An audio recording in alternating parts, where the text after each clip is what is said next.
नमस्कार दोस्तों, मेरा नाम है सचिन शर्मा। आज इस पॉडकास्ट में शामिल हो रहे हैं रेयान राय शाह जी, जो कि पुणे पायोनियर्स एकेडमी के फाउंडर हैं और यह फुटबॉल एकेडमी है, ऑल इंडिया फुटबॉल फेडरेशन से एफिलिएटेड है। और आज हम इनसे बात करेंगे फ्यूचर प्लेयर डेवलपमेंट के बारे में, हमारे फुटबॉल के जो प्लेयर हैं उनके भविष्य के बारे में बात करने वाले हैं। तो आइए, पॉडकास्ट बहुत ही खास होने वाला है, हम बहुत सारे क्वेश्चन इनसे पूछने वाले हैं। तो आइए शुरुआत करते हैं पॉडकास्ट की और स्वागत करते हैं रेयान राय शाह जी का। I would say football has been my life ever since I was introduced to the sport around 11 साल की उम्र से। स्कूल लेवल प्लेयर, फिर क्लब लेवल प्लेयर, फिर उसके बाद decided to become a coach, और फिर कोच के बाद बिकेम अकेडमी ओनर के बाद अकेडमी को एक लोकल लेवल से लेके अभी एक नेशनल लेवल क्लब हो गया है। So it's been a progress, but in terms of personal introduction, of course, UEFA Europe licensed coach, been in the game for many years, and now I have a clear target of trying to create players for the national team as well as India के बाहर abroad भेजने का। Sir, आपने कहा कि Pune Pioneers को भारत की सबसे बेहतरीन फुटबॉल खिलाड़ी तैयार करने वाली अकादमियों में शामिल करना चाहते हैं। लोग क्यों माने कि आप वास्तव में ऐसा कर सकते हैं, इसका कारण बताइए। This is a very good question, क्योंकि सारे अकेडमीज बहुत बड़े बड़े क्लेम्स करते हैं, but the whole idea is that what we say we have already done. तो हम कहते हैं कि हमें इंडिया प्लेयर प्रोड्यूस करना है, ऑलरेडी हो गया है। We have one girl who's playing in the Indian futsal team.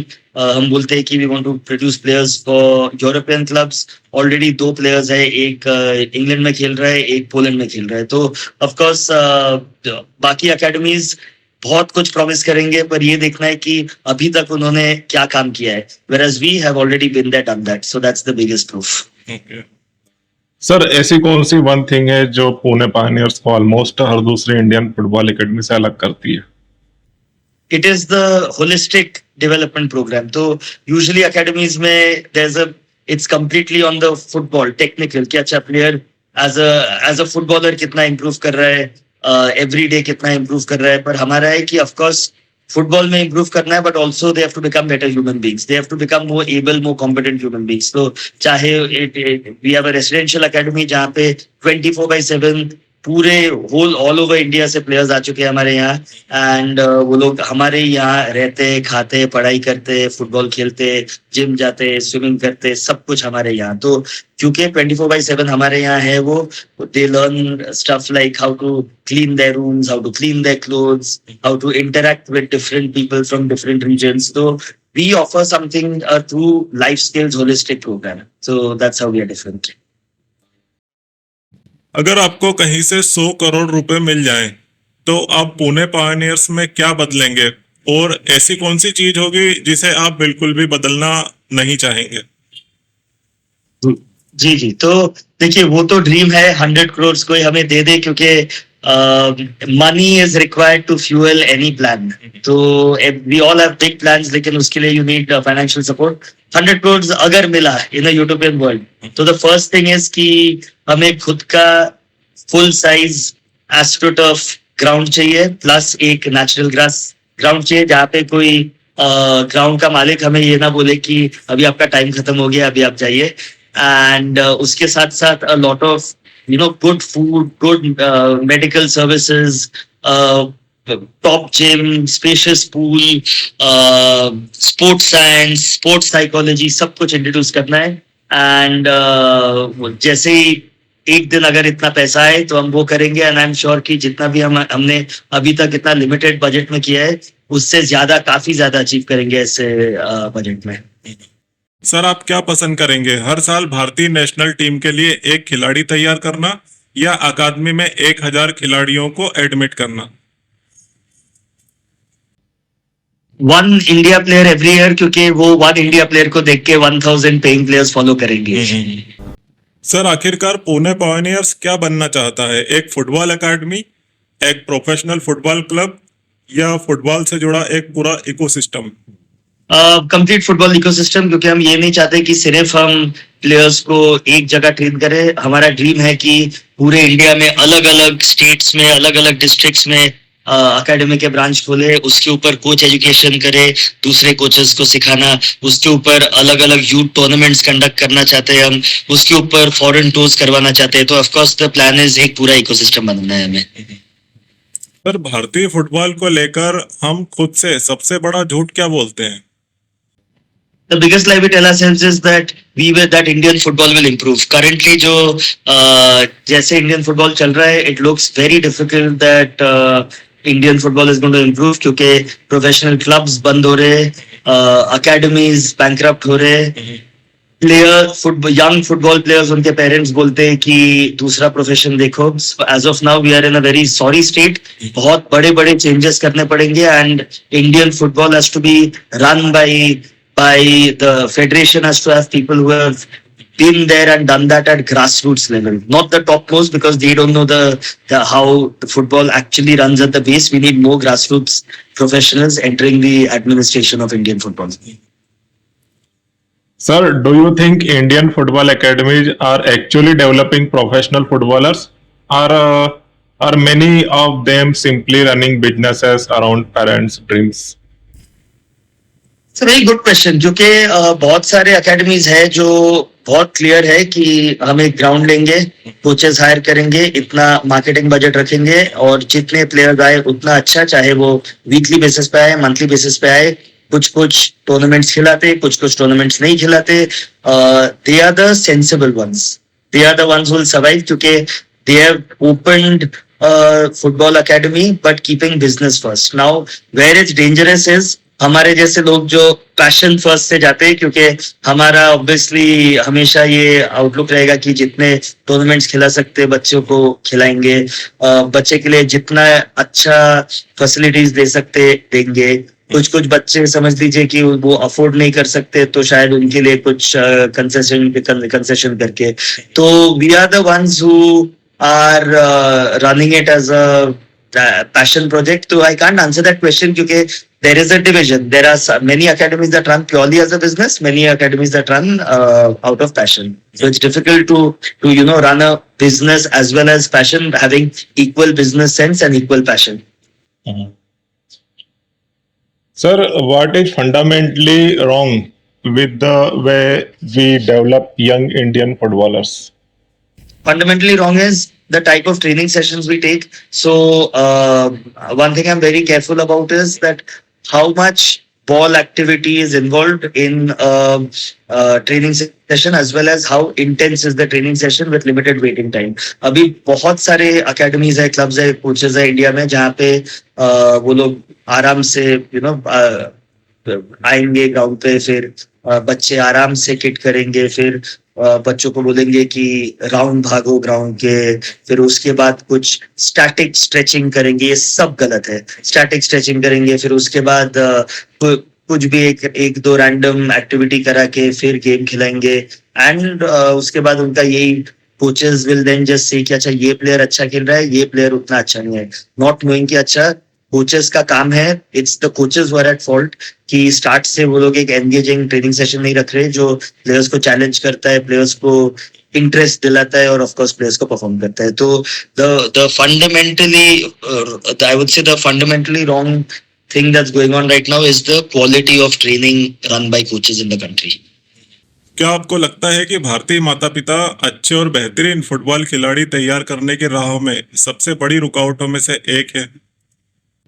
Ji, definitely, especially the parents who are based in metropolitan cities, क्योंकि पेरेंट्स का एक्सपेक्टेशन है कि बच्चों को कोई कोच के पास भेजेंगे, कोई एकेडमी में भेजेंगे तो वो एकेडमी को वो प्लेयर को एकदम टॉप लेवल पे लेके ही जाना है, चाहे कुछ भी हो. तो हमारे इसमें हमारे एक रेसिडेंशियल एकेडमी है, एक नॉन रेसिडेंशियल एकेडमी है. रेसिडेंशियल एकेडमी में आई एम ग्रेटफुल कि बहुत सारे पेरेंट्स, मतलब these are the minority parents in the whole of India, which is I am very proud of them. वो लोग ने अपने बच्चों को 1 साल 2 साल दिया है कि आप घर छोड़ के जाओ फुटबॉलर बनने के लिए. उनके लिए we are willing to take responsibility. अभी बहुत सारे अभी नॉन रेसिडेंशियल जहाँ पे बच्चे हफ्ते में 3 दिन आते या 5 दिन आते, 1 घंटे के लिए खेलते, उसमें भी समझ लीजिए फेस्टिवल आया तो पेरेंट्स बोलेंगे कि नहीं भेज रहे, वीकेंड पे कोई प्लान आया तो वो बोलेंगे मैच के लिए नहीं भेजेंगे क्योंकि प्लान है, फैमिली प्लान है, जो भी है। फिर उसके बाद मतलब कुछ बहुत सारे, मतलब वो पेरेंट्स के लिए फुटबॉल प्रायोरिटी में है।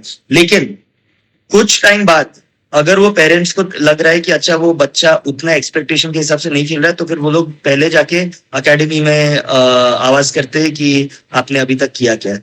ये ना देख के कि अच्छा पेरेंट्स के लिए कि पेरेंट्स ने कितना सीरियसली अपने बच्चों में इन्वेस्ट किया, not just money. Money invest करना बहुत छोटी बात है, मोर ऑफ कि अच्छा सुबह का अगर समझ लीजिए बहुत दूर कहीं पे मैच है, सुबह उठ के लेके जाना है, या तो फेस्टिवल है, कोई स्पेशल ओकेजन है, हॉलीडेज, मतलब वो ट्रेनिंग मिस करा रहे, वो सब वो देखते ही नहीं है। वो बस इतना ही देखते हैं कि अच्छा हमने फीस भरा है आपके यहाँ पे, चाहे वो जितने भी ट्रेनिंग सेशन मिस करे उनका एक्सपेक्टेशन कम नहीं होता है। तो that's why I would say when it comes to producing elite footballers, there are a lot of parents unfortunately who are completely disillusioned about what it takes to become a professional footballer. Sir, क्या Indian youth football में players के development से ज्यादा matches जीतने पर focus किया जाता है? किया जाता है, एंड इट्स अनफॉर्चुनेट, लेकिन the problem is that's the reality. Now let me tell you, हमारा क्लब पुणे पायनियर्स पिछले all these years, in fact, we were always into कि अच्छा, you know, we'll focus on our grassroots program. जो भी, जैसे मैंने अभी बोला, जो हफ्ते में 3 दिन आते 1 घंटे के लिए, उनको चांस देंगे, उनको बड़े टूर्नामेंट्स खिलाएंगे, उनके लिए सब कुछ करेंगे। पहला चीज है कि आई वाज डिसअपॉइंटेड क्योंकि उनके पेरेंट्स, फिर उनको हमारा काम है प्लेटफॉर्म दिलाना, उनका काम है और उनके पेरेंट्स का काम है वो प्लेटफॉर्म पे पहुंच के खेलना। अभी वो लोग आते ही नहीं थे मैच के लिए, वो लोग मिस करते थे, अलग प्रायोरिटीज वगैरह वगैरह। अभी प्रॉब्लम क्या होता था कि हम फिर जाके बहुत सारे मैचेस में बहुत गंदे तरीका से हारते थे, कभी कभी 10 गोल खाते थे, कभी कभी 18 गोल खाते थे, बहुत गंदे गंदे scores, all because we wanted to give a chance to our grassroots players. And problem क्या होता है कि फॉर ऑल दी आउटसाइडर्स, वो लोग देखते हैं कि अच्छा पुणे पायनियर्स फुटबॉल क्लब इतने गोल से हारा, ये नहीं देखते कि अच्छा क्यों। तो दैट्स व्हेन आई डिसाइडेड कि ठीक है, this is how the ecosystem works, no problem, we'll also go for the win. So that's why we have got some brilliant players from all over the country who have now come here, and now we can beat any team in our city. And abhi the biggest youth tournament, AIFF Youth League aane wala hai, and that it will be open for the public to see how we smash everybody in our in the under 18 age category. So yeah, so to summarize it, because the Indian audience are always looking at कि अच्छा कौन सा team successful है, कौन सा team जीतता है, we were like okay, if that's the way, then we'll do the same thing and you'll see the results, and we'll definitely have more admissions because of that. Simple, बहुत साफ बात है। Sir, ऐसी कौन सी चीज है जो इंडियन कोचेस कर रहे हैं और आपके हिसाब से वो प्लेयर डेवलपमेंट को एक्टिवली हार्म कर रही है? Age fraud. तो जीतने के लिए अभी कोचेस ही बोलते प्लेयर्स को कि अच्छा अपना उम्र कम करो, ये वो। AIFF, all India football federation, एक अच्छा चीज कर रही है कि they are very strict on age verification. They ask for birth certificates that can be scanned. They check it with the Aadhaar card. They check it with DigiLocker verification. They are taking great steps, but there's still ways around it. You know, I mean, if we want, we can always fool the system, fudge the system. लेकिन if you are honest with ourselves, करना नहीं चाहिए। Coaches वही reason के लिए करते हैं कि उनको उनका जॉब रखने के लिए मैच जीतना है, चाहे वो यूथ लेवल पे हो, मतलब यूथ लेवल पे होते हुए भी। And I think once we everyone in the country genuinely says कि हम प्लेयर्स का उम्र कम खिला के, मतलब कम दिखा के, जूनियर एज ग्रुप में ना खिला के उनके रियल एज के इसमें कर सकते हैं, तब जाके डेवलपमेंट होगा। अनफॉर्चुनेटली बहुत सारे एकेडमीज है इंडिया में, some of them are the best in India, who are very active with age fraud. So that's the reality of the situation. Sir, क्या हम ऐसे फुटबॉलर्स प्रोड्यूस कर रहे हैं जो इंडियन यूथ फुटबॉल में डोमिनेट कर सकते हैं, लेकिन जब जेन्युइनली एलाइट इंटरनेशनल अपोजिशन के सामने आते हैं तो स्ट्रगल करने लगते हैं? देखिए वो तो होता ही रहेगा, स्ट्रगल करते ही रहेंगे वो, because this is again the fault of the federation. हमारे यहाँ पे there are AIFF is trying to run a lot of tournaments and all that, but football starts when someone is 1 year and 6 months old, 18 months old. चलिए वहां पे of course it has to come from home, but we need to see more under 7, under 9, under 11 tournaments happening. And honestly speaking, जो अभी फिलहाल तो the biggest youth competition is only under 14, then 16, then 18. We should start having under 8 youth I league, under 10, under 12, have more players join the I would say systematic football structure early enough ताकि उतने सारे matches मिलता है, उतना सारा experience मिलता है, उनका यूथ फुटबॉल जर्नी में उनको इतने सारे मैचेस खेलना चाहिए. At least minimum per year a player should be playing minimum 30-40 matches easily, and 30-40 matches of a good duration.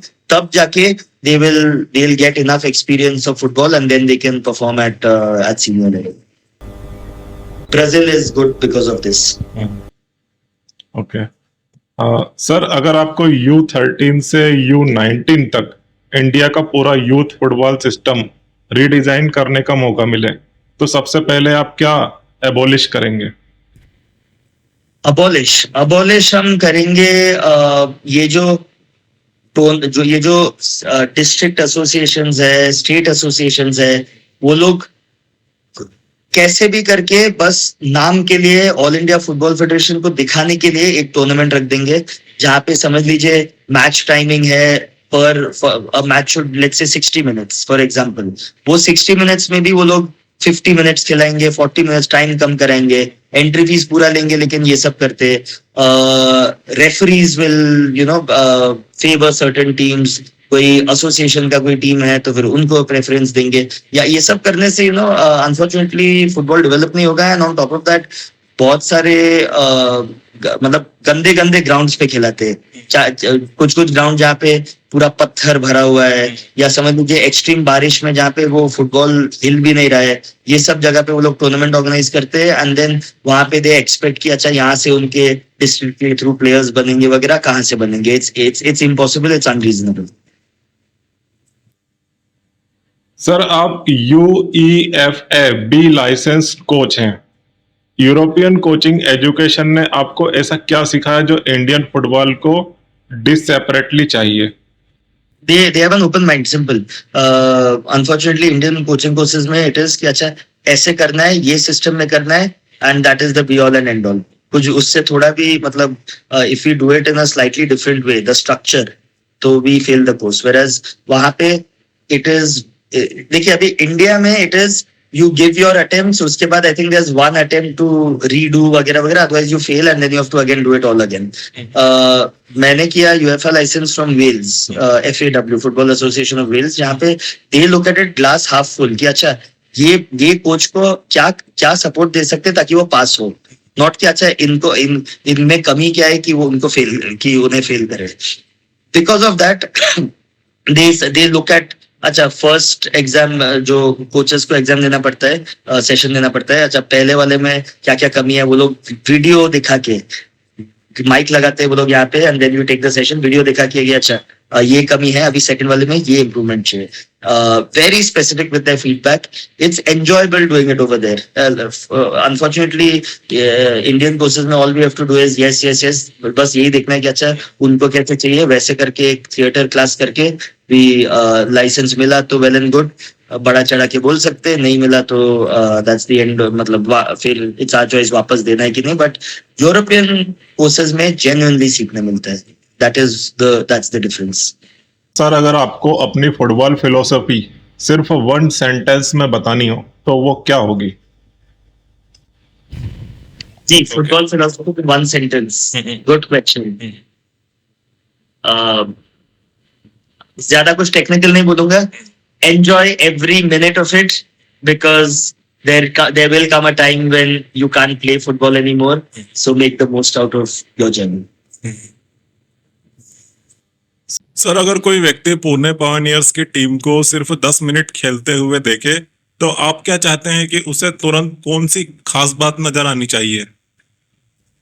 उन्हें इमीडिएटली ये पहचान में आना चाहिए कि जितने कोचेस, जितने प्लेयर्स, जितने भी ऑफिशियल्स अटैच्ड है, सब लोग फुटबॉल के पागल है. उनके लिए सांस लेना जितना इम्पोर्टेंट है the sport of football. As simple as that. Your passion. Sir would you rather एक टेक्निकल ब्रिलियंट प्लेयर्स चुनेंगे जो फिजिकली वीक है, या एक इनक्रेडिबली एथलेटिक प्लेयर जिसकी टेक्निक्स एवरेज है? I would पहला वाला I would take a technical player who is physically a little weak, क्योंकि वो फिजिकल डेवलप करना उतना डिफिकल्ट नहीं है और उतना टाइम नहीं लगता है, whereas टेक्निकल डेवलप करना is a long process. And yeah, if it comes to stuff like height and all, that's not important to me. So yeah, I would take someone who's technically brilliant and physically able. Sir किस as per academy को winning को कम priority देकर professional footballers produce करने पर ज्यादा focus करना शुरू कर देना चाहिए? Winning not important, should stop at the age of, I would देखिए मतलब मैं उल्टा बोलता हूँ यहाँ पे, after the age of 16 I think the player should be expose to the pressure की हर मैच जीतना है. उसके पहले 15 एंड बिलो वहां पे winning is not priority, it is performance, it is how players play in small sided games, how they play in 11 aside, what kind of decisions they make. तो हमारा lens वहां पे should be more of not the score but the performance of the players.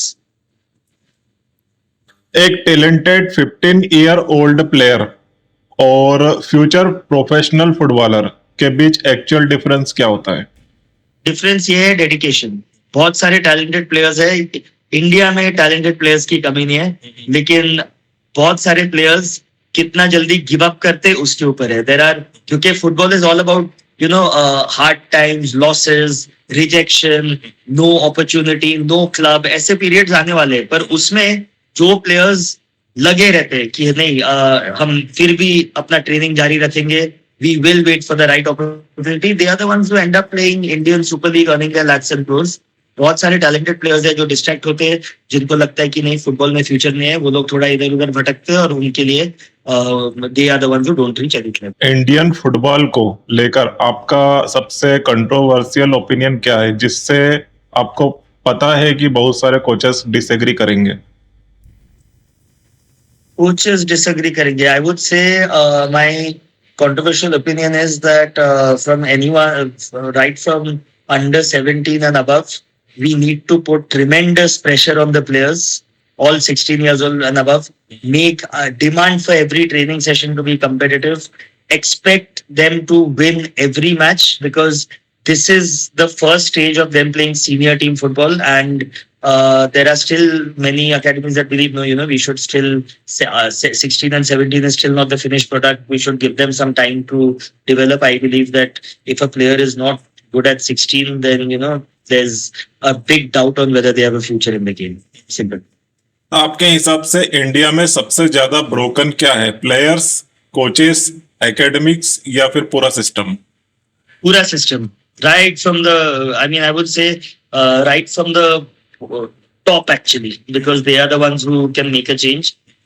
जो decision makers है federation में, they unfortunately are very deluded with what the actual reality is of football. For example, if an academy, grassroots कोई भी level का academy, अगर उनको recognition चाहिए all India football federation से, उनका बस एप्लीकेशन फी 60,000 रुपीज है. अभी आप बताइए कि अगर कोई विलेज का एकेडमी है जहाँ पे बहुत सारा टैलेंट मिलता है, वो लोग के लिए वो 60,000 अफोर्ड करना कितना कठिन है. उसके ऊपर लेट्स से वो लोग ने जो फॉरेन एकेडमीज में होता है, जो लाइसेंसिंग क्राइटेरिया है, वो कॉपी करके इधर पेस्ट किए, नॉट रियलाइजिंग कि अच्छा हाउ रियलिस्टिक इज इट. उसके ऊपर फिर नंबर ऑफ मैचेस, कितना महीने का लीग, बहुत there's a big difference in what they expect from clubs and what clubs can do in reality, without realizing कि clubs नहीं रहेंगे तो वो नहीं रहेंगे. And I think it's about time कि ये जितने भी decision makers है उनको grassroots में घुस के रियलिटी जान के फिर डिसीजन लेना चाहिए एसी रूम में बैठ के. That's why I believe it's the ecosystem. Sir क्या आपको लगता है कि कुछ इंडियन एकेडमिक पेरेंट्स को ऐसा ड्रीम सेल कर रही है जिसे वो खुद जानती है कि मोस्ट चिल्ड्रन कभी अचीव नहीं कर पाएंगे? अकेडमीज पेरेंट्स को ड्रीम बेचते हैं, यस होता है। बहुत सारे हाई प्रोमिसेस देते हैं कि आपका बच्चा को इधर एनरोल करो, यहाँ तक पहुंचेगा। अभी जो भी अकेडमीज ऐसे प्रॉमिस करते हैं कुछ कि आपका बच्चा इधर तक पहुंचेगा ही पहुंचेगा, वो लोग सारे झूठ बोल रहे हैं, क्योंकि ये फुटबॉल इंडस्ट्री किसी का खानदानी इंडस्ट्री नहीं है। तो it what ever they claim, it all depends at the end on how good the player is, and if the player is in the right place at the right time. So I think, yes, there are many academies who sell dreams and earn a lot of money through it, and it's wrong, but yes, that's part of those academies who put business first. Sir, अगर आपको कोई ऐसी चीज बतानी हो जिसे भारतीय football को तुरंत बंद कर देना चाहिए, तो वह क्या होगी? इंडियन फुटबॉल को इमीडिएटली स्टॉप करना चाहिए। हाँ, जैसे मैंने बोला, I think age fraud is the biggest issue, simple as that. Sir, अगर आपको पता हो कि आपकी बात कहने के बाद कोई भी नकारात्मक परिणाम नहीं होगा, तो आप भारतीय फुटबॉल सिस्टम के लोगों से क्या कहना चाहेंगे? मैं उनसे यही कहना चाहूंगा कि एस्टेब्लिशमेंट मीनिंग गवर्निंग बॉडीज की, यस आपको फंडिंग का जरूरत पड़ता है, पर आप ऐसे फंडिंग का प्लानिंग मत कीजिए कि आप क्लब से ही सब डालने वाले हो, क्योंकि आप ऐसे करते रहोगे तो unfortunately the football industry in India is not that revenue generating कि क्लब्स देते रहेंगे। बहुत सारे क्लब्स हैं जिनके ओनर्स पैशनेट है, बोल के वो लोग ये खर्चा करते हैं, बट अगर वो लोग ऐसे ही कंटिन्यू करेंगे तो every year clubs are going to shut down and club shutting, the lesser the clubs, the lesser the platform for players. The lesser the platform for players, the lesser the players are going to be interested in playing the sport, and they will completely mess up the number of participants, and that's eventually down the line going to affect our national pool. So I would suggest to all of them, keep your costs, your entry fees absolutely nominal, very nominal, and try and get that money through barter system, partnerships, through sponsorships, and so many other things. Stop looting football clubs. Without football clubs, you're nothing. Simple. Sir, आप relatively young हैं और इतना ambitious project build कर रहे हैं, आपने इतना बड़ा रिस्क लेने का डिसीजन क्यों लिया? I don't think it's a risk, क्योंकि फुटबॉल नहीं तो हम नहीं। अभी ये अगर 50 साल बाद जिंदा रहते, अगर 50 साल बाद वो करना होता तो यही करता, 10 साल बाद यही करता, कल यही करता, तो उससे अच्छा आज स्टार्ट करिए। सर, अब तक पुणे पायनियर्स के साथ आपकी बिगेस्ट फेलियर क्या रही? पुणे पायनियर्स के साथ मेरा बिगेस्ट फेलियर यही रहेगा कि कुछ बहुत सारे प्लेयर्स और उनके पेरेंट्स जो खुद मोटिवेटेड नहीं थे, जिनका खुद सीरियस नहीं था, वो लोग सीरियस नहीं थे, उन्हीं को हम बड़े लेवल पे प्लेटफॉर्म देके उन्होंने हमें डिसअपॉइंट किया, और बस पुणे पायनियर्स फुटबॉल क्लब का नाम खराब हुआ है। That has been our biggest failure. Sir, ऐसी कौन सी बात है जिस पर आप 5 ईयर अगो बिलीव करते थे लेकिन आज उससे कंप्लीटली डिसएग्री करते हैं? 5 years ago मैं यही बिलीव करता था कि बहुत सारे बड़े बड़े कोचेस ज्ञान देते थे कि ऐसे करो वैसे करो। बहुत सारे यूरोपियन क्लब्स, कोचेस, एकेडमीज बहुत बड़े बड़े बात करते थे, जो मैं मानता था वो टाइम पे, जो एक्चुअली ग्राउंड लेवल पे प्रैक्टिकल नहीं है। एक उदाहरण देता हूँ आपको। बोलते हैं football is all about fun. हाँ, तो बोलते हैं कि football is all about fun. Now if you don't teach players or introduce them to the pressure of winning, so they'll just be having fun, and they'll just be constantly they'll not have the mindset, the mental strength to perform under adversity. For example, fitness training is not important. Fitness should only be done with the ball. That's impossible, because you cannot push people to their absolute limit in terms of fitness by having a ball every time. There are certain activities, but many activities you can't. So यही चीज है, too gullible, believing a lot of things that I saw and heard. Sir, अगर कोई 12 year old Indian kid आपसे कहे कि उसका dream India के लिए फुटबॉल खेलना है, तो आप उसे क्या एडवाइस देंगे? एडवाइस है कि what you do off the football field is more important than what you do on the football field. आप ग्राउंड पे जाओगे, आपका स्क्वाड रहेगा, आपके कोचेस रहेंगे, आपका क्लब रहेगा, वहां पे आप ऑफकोर्स आपका एफर्ट डालो, 100% खेलो, that's all, that's great. But जब आप फील्ड से निकलते हो, then are you eating right? Are you sleeping right? Are you limiting your screen time, your mobile time? All this comes into action. Are you using your TheraBand, your foam roller, maybe a lacrosse ball for recovery? Are you taking sports massages? Are you exercising on your own? Are you doing extra training? All that comes into action. So you are a footballer 24/7, not only for that 1 or 2 hours in a day. Thank you, sir, for coming our podcast. You're welcome. I'm happy that you've given me this platform, invited me to talk about the most beautiful sport in the world, and hopefully, I wish your channel tremendous success with all the amazing work you're doing. Thank you, sir.